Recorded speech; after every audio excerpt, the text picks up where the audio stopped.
नमस्कार। आज का सवाल, सूतक का नियम क्या है? बच्चे के जन्म के तुरंत बाद सूतक के नियम की पालना करना क्यों जरूरी है?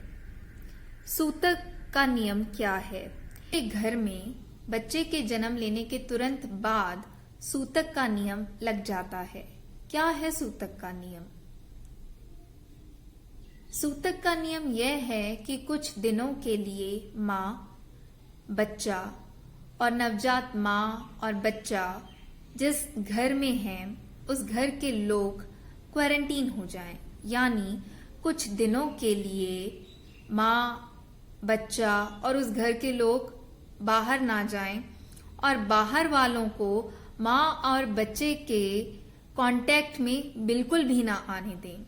यदि सूतक के नियम का पूर्ण समझदारी के साथ पालन किया जाता है तो यह नियम माँ, बच्चे और आसपास के लोगों को असीम physical, mental and emotional, spiritual लाभ पहुंचाने की भरपूर संभावना रखता है।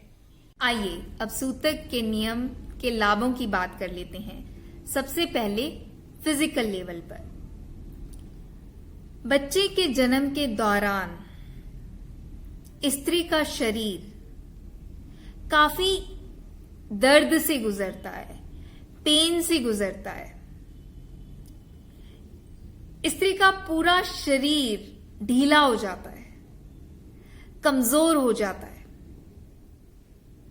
तो बच्चे के जन्म के तुरंत बाद कुछ दिनों तक स्त्री के शरीर को पर्याप्त आराम की जरूरत है ताकि वह फिजिकली हील हो सके, नेचुरली, स्पॉन्टेनियसली। इसी तरह से नवजात बच्चे का शरीर भी कमजोर होता है, नाजुक होता है। मां को, बच्चे को किसी भी तरह की कोई इन्फेक्शन ना हो, इसलिए सूतक के नियम के अनुसार इन दोनों को अलग रखा जाता है। किसी को इनको देखने नहीं दिया जाता, मिलने नहीं दिया जाता। No socialisation, no social contact, even दूर से भी नहीं देखना। अब सूतक के नियम की मेंटल और इमोशनल लेवल पर बात करते हैं कि क्या लाभ हैं इस नियम के मेंटल और इमोशनल लेवल पर। अब मेंटली और इमोशनली बच्चे के जन्म से पहले स्त्री काफी डरों से, चिंताओं से, मूड स्विंग से गुजर रही होती है। इवन डिलीवरी के समय भी मेडिकल कॉम्प्लिकेशंस का प्रभाव उसके मानसिक स्वास्थ्य पर पड़ता है। इसलिए बच्चे के जन्म के तुरंत बाद इवन कुछ दिनों तक बहुत जरूरी है कि मां के आसपास का जो माहौल है, एनवायरनमेंट है, असीम शांति से भरा हो, सिर्फ शांति हो, ताकि जो नेचुरल हीलिंग प्रोसेस है वह हो सके बिना किसी प्रभाव के, नेचुरली, स्पॉन्टेनियसली हो सके। अगर इस टाइम पे सोशलाइजेशन होगी, सोशल कांटेक्ट होंगे, इवन देखना भी, दूर से देखना भी सोशलाइजेशन है, सोशल कांटेक्ट है, इसका प्रभाव पड़ता है। शारीरिक स्वास्थ्य पर भी पड़ता है, मानसिक स्वास्थ्य पर भी पड़ता है। इसलिए सूतक का नियम यह कहता है कि इस दरमियान किसी से नहीं मिलना। सोशलाइजेशन के लिए सारी उम्र पड़ी है, बाद में मिलते रहना, बाद में खुश कर लेना दादा दादी, नाना नानी, तायों चाचों को, ताइयों चाचियों को, भाइयों बहनों को। यह समय अपने लिए, अपनी हीलिंग के लिए। देखिए, यहां सोचने की बात है कि कितनी करुणामयी चित्त के रहे होंगे वह लोग जिन्होंने ऐसा नियम बनाया, और हम अपनी अज्ञानता में, बेहोशी में, एक्साइटमेंट में ऐसे नियमों को भूल जाते हैं, इनको बिल्कुल भी तज्जुब नहीं देते और अपनी अज्ञानता और बेहोशी में कितना बड़ा नुकसान कर लेते हैं। नवजात बच्चे और मां के लिए सबसे महत्वपूर्ण है सूतक के नियम का आध्यात्मिक लाभ। अब ये तो हमें ऊपर से जो दिख रहा है उस हिसाब से लगता है कि शरीर ने जन्म लिया, शरीर ने दिया,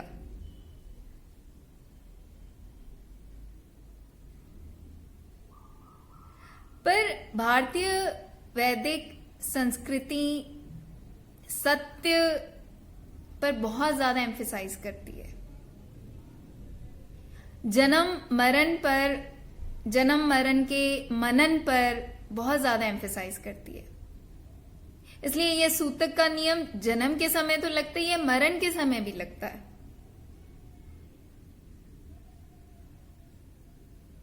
क्योंकि एक बच्चे के शरीर में और एक लाश में फर्क है।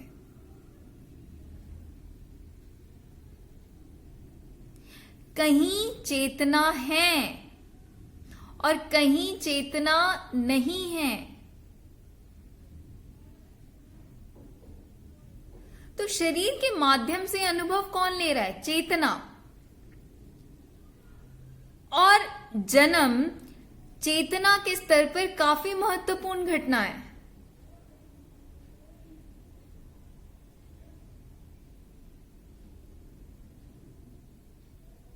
तो ऐसे समय में बहुत जरूरी है कि एक शांत माहौल मिले, एक ऐसा माहौल मिले जहां किसी भी तरह का कोई इन्फ्लुएंस ना हो।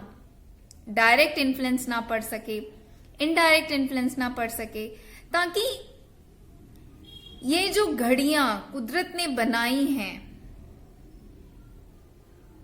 ये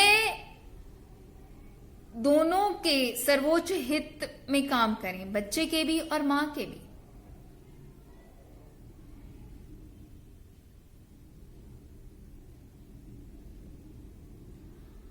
उम्मीद करती हूं कि सूतक के नियम के पीछे की जो असली समझ है वह आपको समझ में आई।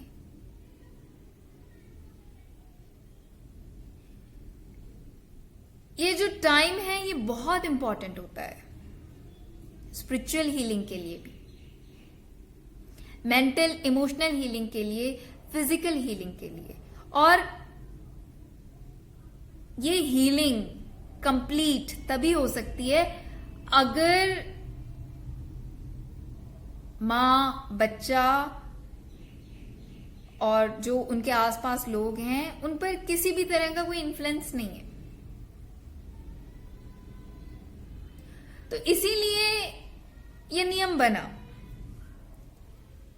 और जिन्होंने ये नियम बनाया वह समझते हैं कि इंसान अपने आप को एक सामाजिक प्राणी समझता है, अपने आप को सोशल एनिमल कहता है, तो सोशलाइजेशन के बिना रह नहीं सकता। तो कहीं पर ये सूतक का नियम 5 दिन के लिए लागू होता है, कहीं पर 7 दिन के लिए लागू होता है, कहीं पर 11 दिन के लिए लागू होता है, कहीं पर 21 दिन के लिए लागू होता है। तो उसके बाद सोशलाइजेशन के लिए आपको खुला छोड़ दिया जाता है। तो कोई ना कोई रीति रिवाज है कि भैया आप अपने रीति रिवाज निपटा लो और कर लो जो करना है। पर ये कुछ दिन अपने आप को दो।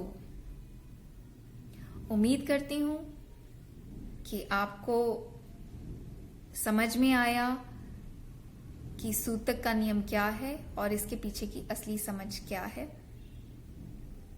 सेवा का मौका दिया इसके लिए आपका अनंत कोटि धन्यवाद।